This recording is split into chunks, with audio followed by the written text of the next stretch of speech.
మొట్టమొదటిగా అమ్మిన వ్యక్తి కానీ ఆ వ్యక్తి కుటుంబాన్ని కానీ అభ్యంతరాలు చెప్పినంత మాత్రాన 13B సర్టిఫికేట్ ఇవ్వకుండా ఆపాల్సిన పని లేదు.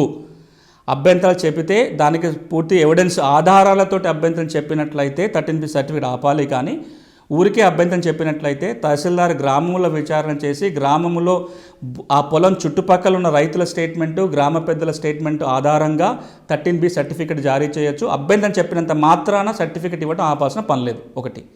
రెండవ అంశం ఏంటంటే, ఒకవేళ చిన్న సన్నకారు రైతు కనుక కాకపోయినా లేదా 2014 తర్వాత కొనుక్కున్న వాళ్ళైనా సరే సాదాబైనామా క్రమబద్ధ కింద రారు. కానీ వాళ్ళకి ఇతర మార్గాలు ఉంటాయి. ఇతర మార్గాలలో పట్టా తెచ్చుకోవచ్చు.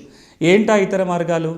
ఒకటి, అమ్మిన వ్యక్తి ఇప్పటికీ సిద్ధంగా ఉంటే ఒప్పుకున్నట్లయితే ఇప్పుడు మీరు మళ్ళీ ఒక దస్తావేజు రాసుకోవచ్చు. ఈ దస్తావేజుని ఇప్పుడు వెళ్ళి రిజిస్ట్రేషన్ చేసుకోవడానికి అవకాశం ఉంటుంది.